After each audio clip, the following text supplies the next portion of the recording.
No, po 23 letih bivanja v ogradi pri gostilni v Žirovnici pa se je danes za medvedko Mici začelo novo življenje. V organizaciji za dobrobit živali so se za preselitev medvedke prav v avstrijsko zavetišče odločili zaradi njene izrazite živčnosti. Njen novi dom ji bo nudil veliko več zasebnosti, lahko bo uživala tudi v naravi in imela celo svoj ribnik.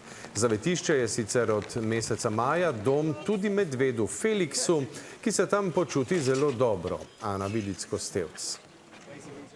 Ograda 24-letne medvedke Mici je njen edini dom že celo življenje. Danes je bila tam zadnjič. I'm feeling very happy. As you can see, I'm smiling. The big day has finally come to rescue Mici. We are very happy, of course a bit nervous. To zakonodajo, ko smo sprejeli za zaščito živali in pa uredba za živalske vrtove, ko bo sprejeta naslednji teden, gre v smeri, da v Sloveniji ne dovolimo več takih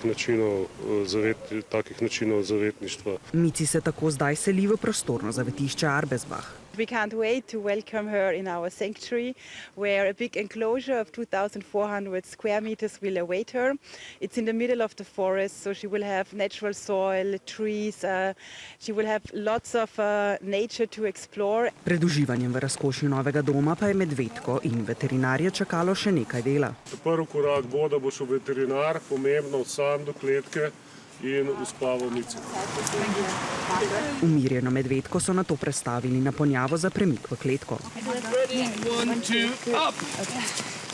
Tam je sledil pregled, šele zatem pa so jo premaknili v kombi, s katerim so jo odpeljali v Avstrijo, kjer jo bo najprej čakala karantena. Grem zdraven, ker se mi zdi prav, da tisti, ki oblikujemo zakonodajo, da smo tudi v procesu zdraven, praktično, da lahko potem tudi dodatno se pogovarjamo s temi lastniki, zakaj je dobro, da tako žival preselimo. V Avstriji bo pričakal slovenski medved Felix, ki tam živi že 6 mesecev. Now he's exploring step by step his enclosure.